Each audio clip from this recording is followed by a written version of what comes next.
First BJ Ojulari, now Darius Robinson. What does it mean? What's the outlook? What's the outcome? Let's discuss.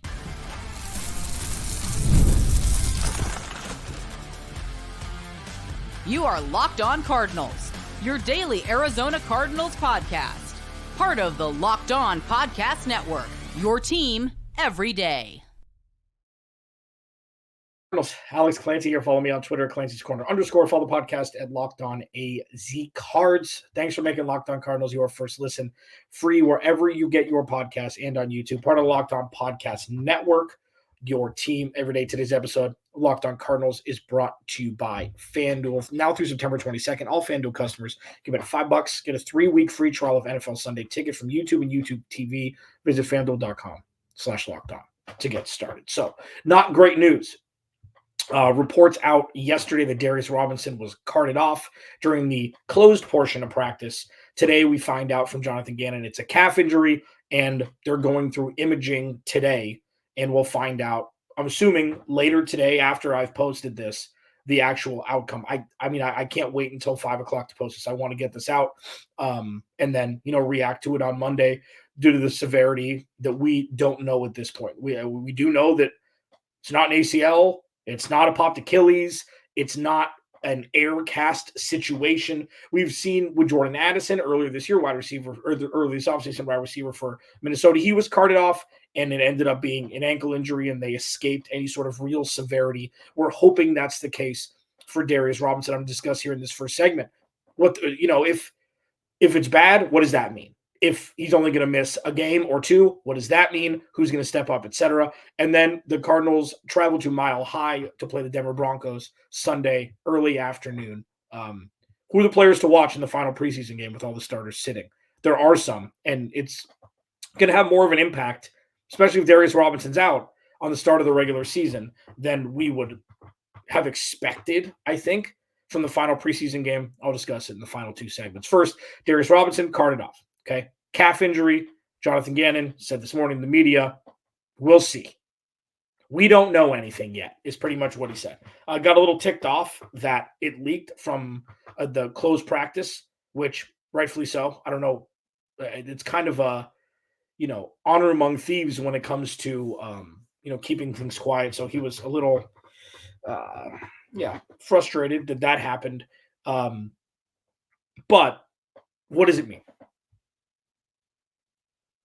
The bad first. If he misses several weeks with a calf injury,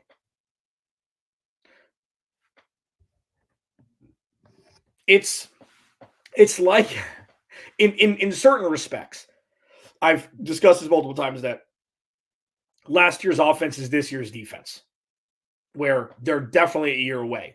A lot of it was due to injury, with Kyler Murray being injured. Now, if you lose Darius Robinson and BJ Ojulari for a large chunk of this season, it's not Darius Robinson plus BJ Ojulari equals importance of Kyler Murray. But on the defensive side of the ball, it's close because they don't have any bona fide pass rushers on this team.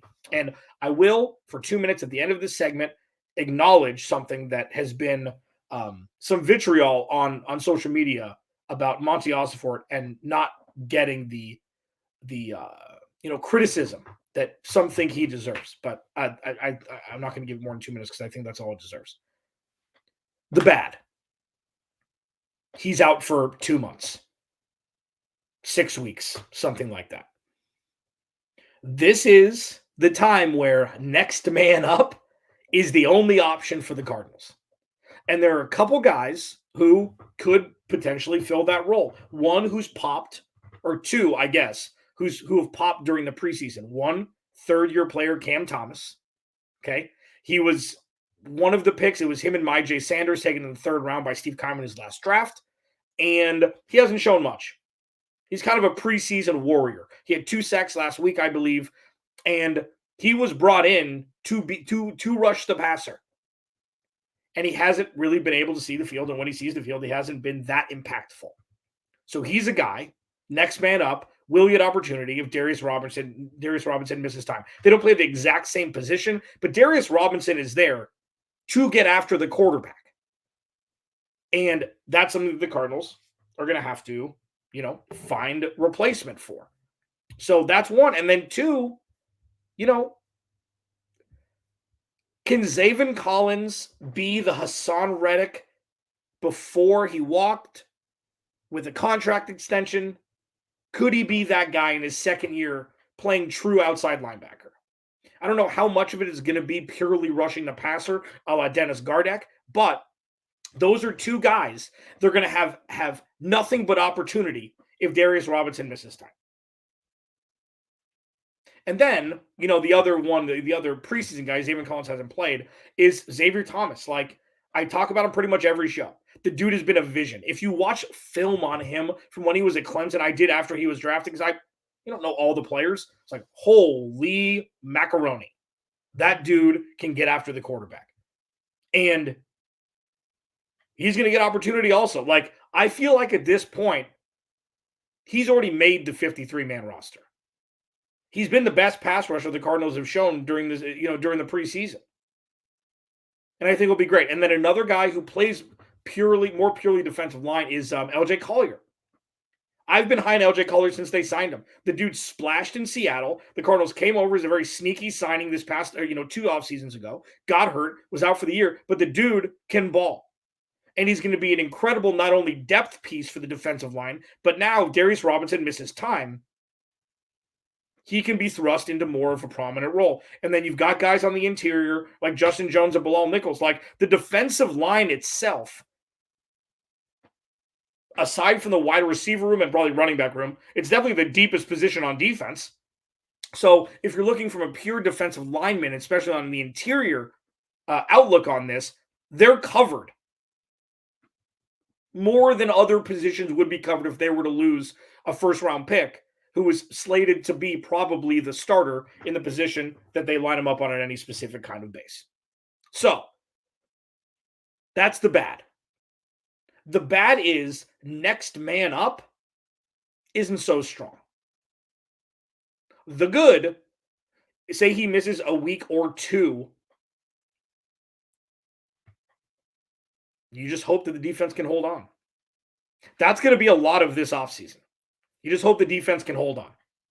And pivoting quickly, because I will do this to kick off one of the shows next week as we ramp up here, as we ramp up to the start of the regular season, which is, 17 days away, something like that.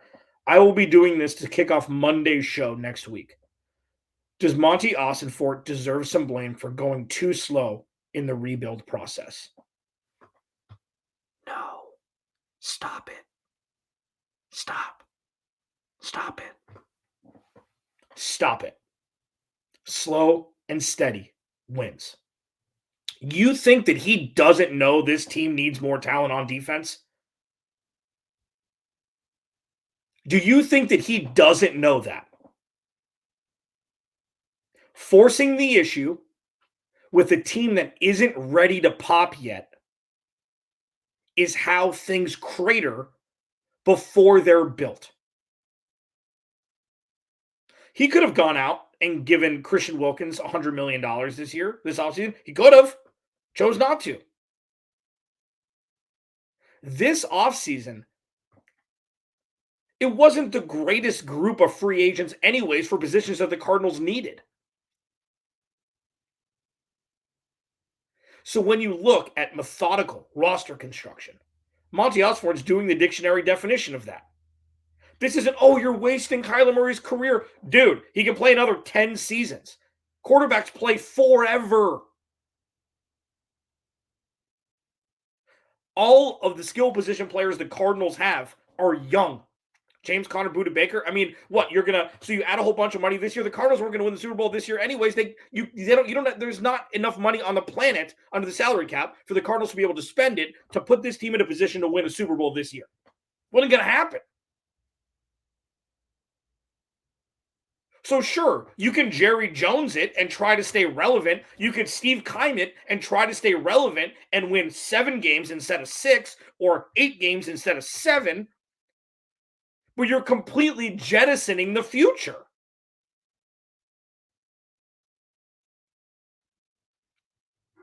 So has Monty Ossenfort done a perfect job? No. This is an impossible job to take.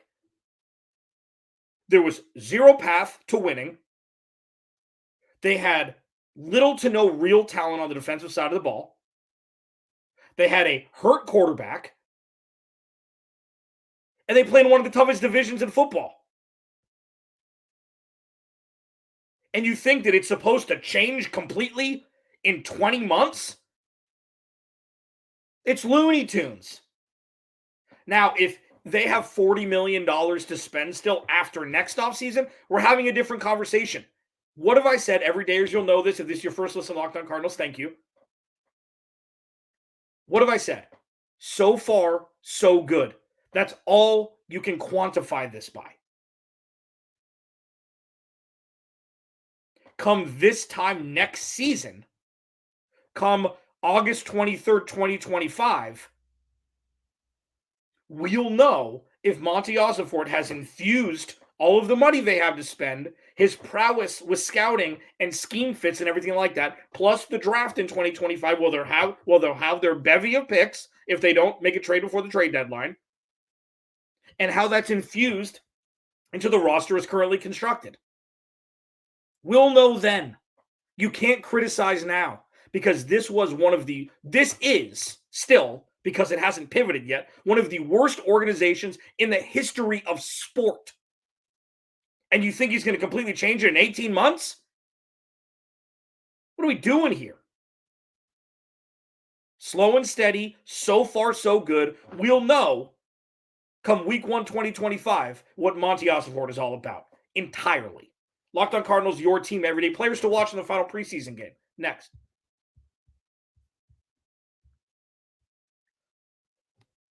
This episode of Locked On Cardinals is brought to you by our friends at BetterHelp.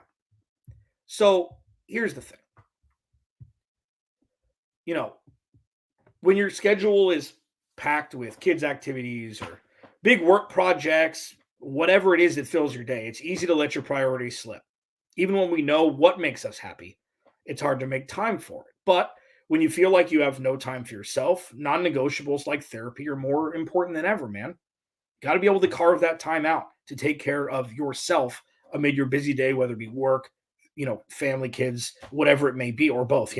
If you're thinking of starting therapy, give BetterHelp a try. It's entirely online, designed to be convenient, flexible, and suited to your schedule. All you have to do, fill out a brief questionnaire to get matched with a licensed therapist and switch therapists at any time for no additional charge. Never skip therapy day with BetterHelp. Visit BetterHelp.com/lockedon to get 10% off your first month. Do it today. That's BetterHelp, HELP.com/lockedon.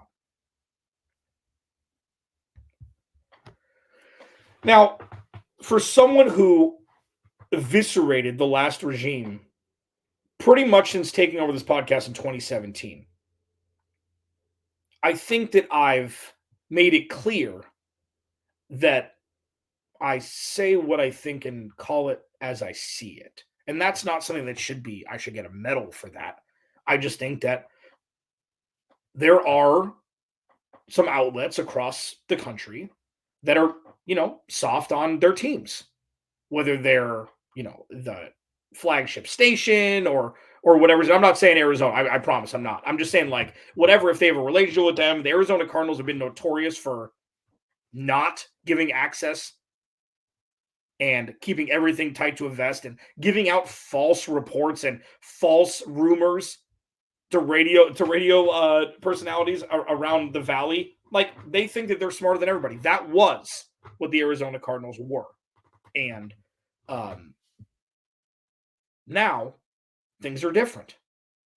It's obvious that things are different. And when there's positive things that are happening, even though I'm sorry it's not happening all in 1 second, it's like eating a meal, watching the Jetsons where it was just a pill. It's like, that's not how this works. That's not how this works. And it drives me insane when people are like, so they're going to have a losing record again. Well, Monty Ossenfort doesn't know what he's doing. Kyler Murray's not the guy. It's like, you know what? Relax. Everything's going to be fine. Watch football. Understand that it's different. And come 2025, the team will be ready to leapfrog multiple teams and make the playoffs. Doesn't happen overnight when you have a perpetually losing and dysfunctional organization since the inception of the sport. Takes more than a couple months, man. Let the process play out. Players to watch in the final preseason game in Denver. Clayton Tune. I still think the Cardinals should go out and get Ryan Tannehill. I don't ever want to witness if Kyler Murray gets hurt, they're like, oh no, what now? And Clayton Tune's look fine. And I was a Clayton Tune guy last year. I thought he should have started from week 1. And I stand by that.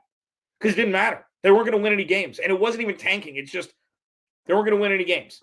But the Josh Dobbs experiment was awesome. Josh Dobbs was great. He's a great leader immediately. I mean, just seems like the nicest person, and just came in 2 weeks in playing with the team. Almost got a win in Washington, got a couple wins early on. Like, he looked, it was great. But I still think that Clayton Tune could have done 75 or 80% of that, if not more, if he got momentum. So Clayton Tune starting. I want to see the hits. Like, at this point, it's not like, who haven't we seen yet? It's, let's see if what we've seen so far can be replicated a third time. This is the solidification game. This isn't the sneaking in to the practice squad game. While that'll happen, and I'm sure maybe one player may sneak into the 53, we're looking at playing the hits here. We're looking at Darren Hall. We're looking at Taylor-Demerson, even though he's already going to make the 53. We're looking at Xavier Thomas. Can he do it more? We're looking at Cam Thomas, 2 guys that I mentioned in the last segment. That's what we're looking at. So let's start with the defense first. Those are the players that I think, like, they're going to play integral roles on this team in 2024. Xavier Thomas, Cam Thomas, Taylor-Demerson.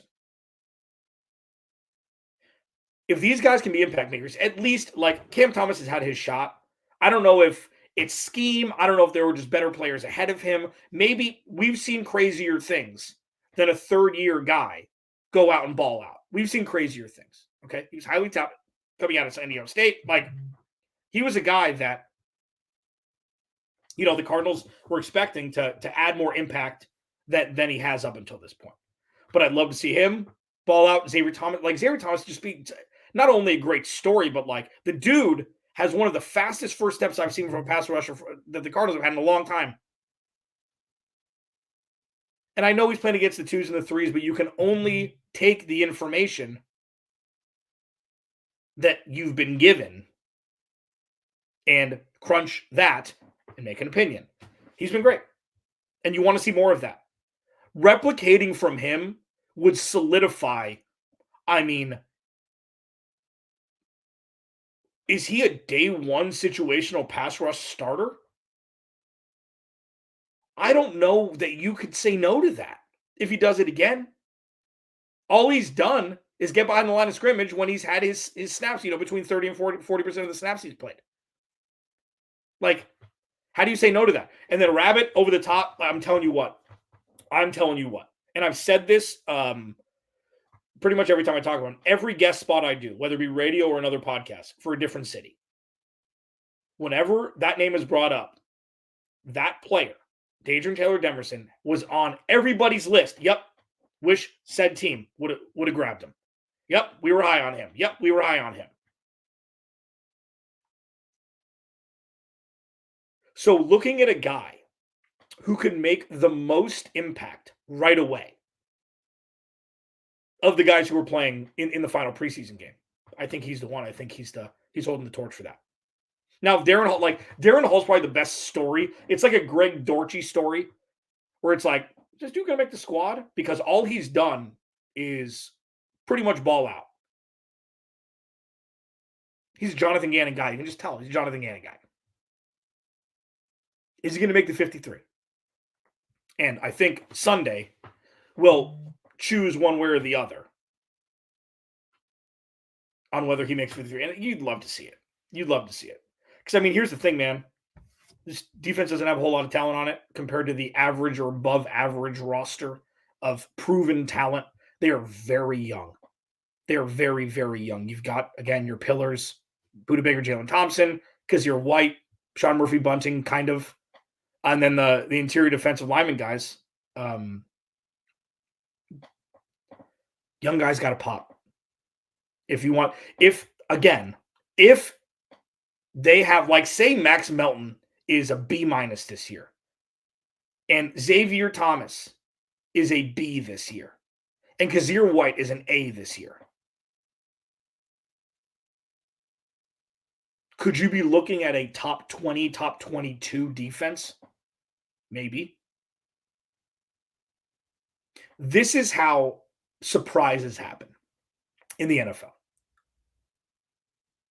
It's guys who come in and are just like, oh, how did he fall in the fourth round? How are these things happening? How did you not take Xavier Thomas higher than the fifth round just because he had injuries in college? His talent is undeniable. It's time for the Cardinals to get a couple of those.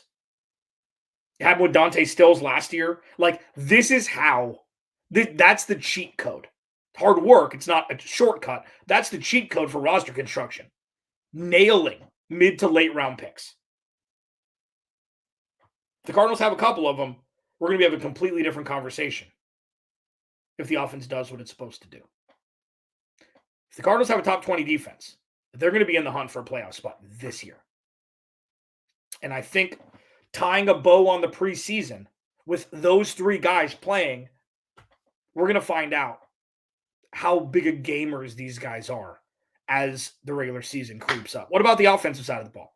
Who are we looking at? I'll talk about it next. This episode of Locked On Cardinals is brought to you by LinkedIn. So, here's the deal. I love LinkedIn. I used to use LinkedIn a lot, and I still, check it from time to time when I was looking for jobs. LinkedIn isn't just a job board, though. LinkedIn helps you hire professionals you can't find anywhere else, even those who aren't actively looking for a job. And when you're hiring for your small business, you want to find quality professionals that are right for the role. That's why you have to check out LinkedIn Jobs. It has the tools to help you find the right professionals for your team faster and for free. In a given month, over 70% of LinkedIn users don't visit other leading job sites. So if you're not looking on LinkedIn for your next employee, you're looking in the wrong place. On LinkedIn, 86% of small businesses get a qualified candidate within 24 hours. Hire professionals like a professional on LinkedIn. Post your job for free at linkedin.com/LockedOnNFL. That's linkedin.com/LockedOnNFL to post your job for free. Terms, conditions apply.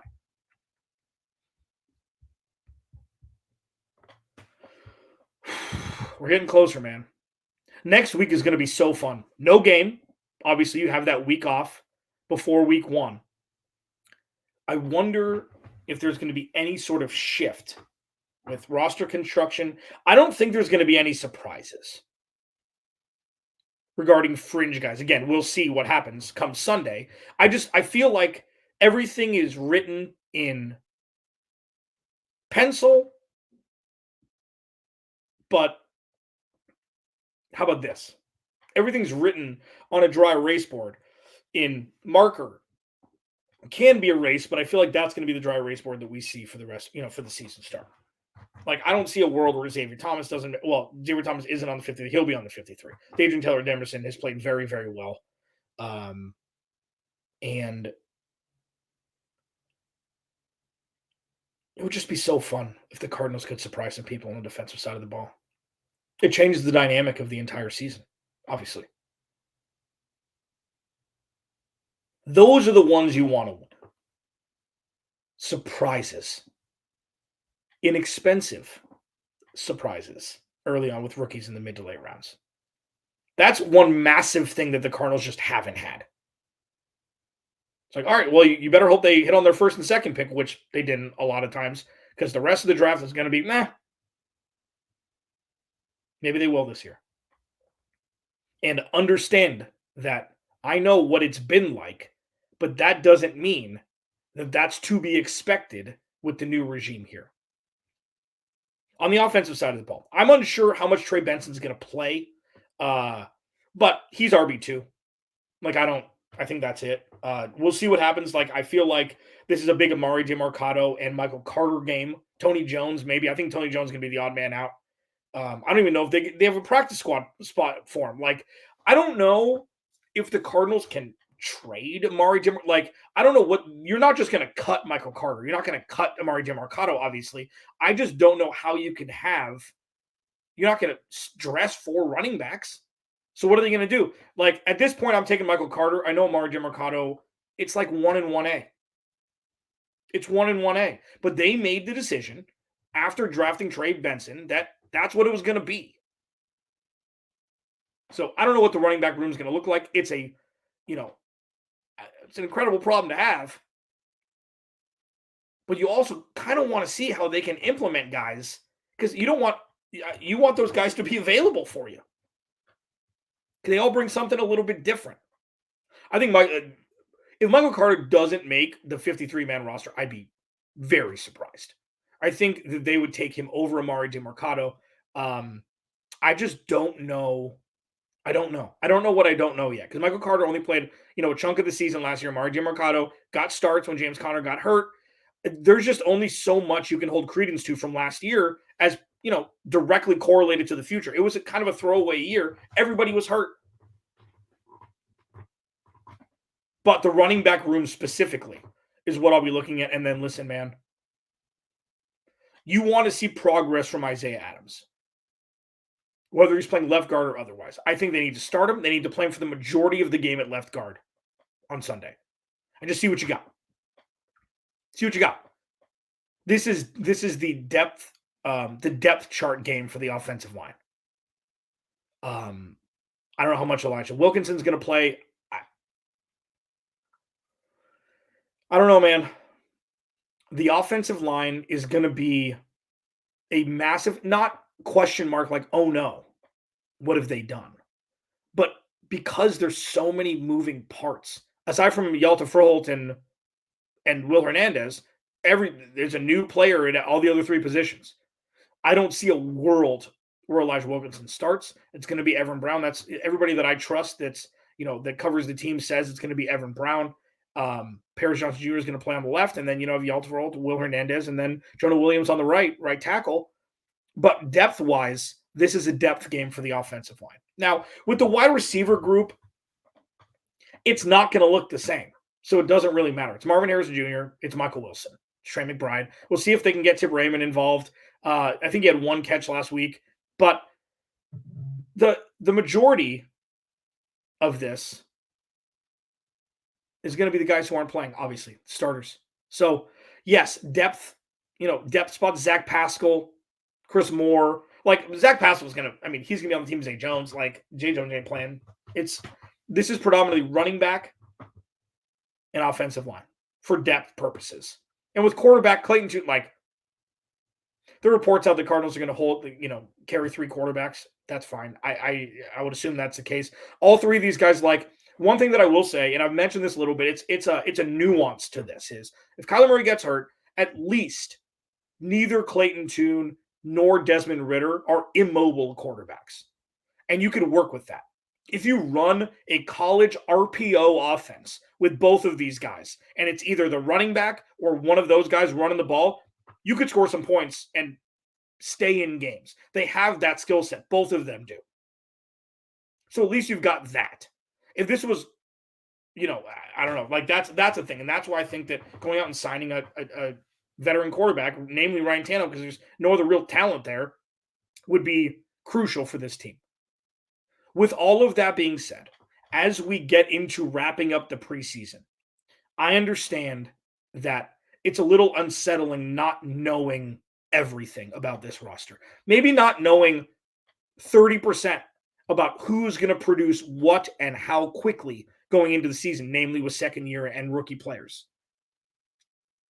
With that, though, this is not the top-heavy roster construction that we've seen for years. A decade, there is depth in key positions. Sure, it's incomplete still. But the offense is deeper than it's ever been with Kyler Murray at quarterback. And that's something that is at least a strength. for those that stuck with me last year when there wasn't a whole lot of positives to talk about. One of the things that I said more than anything was the Arizona Cardinals need a strength. They didn't have one last year. It was the run game towards the tail end of the season for sure. You need strengths, obviously.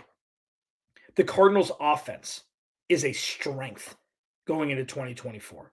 And that is a massive uptick from anything we've seen from 2022 to present. And that is something you can bank on going into the season. And you'll take it. The rest, we'll see.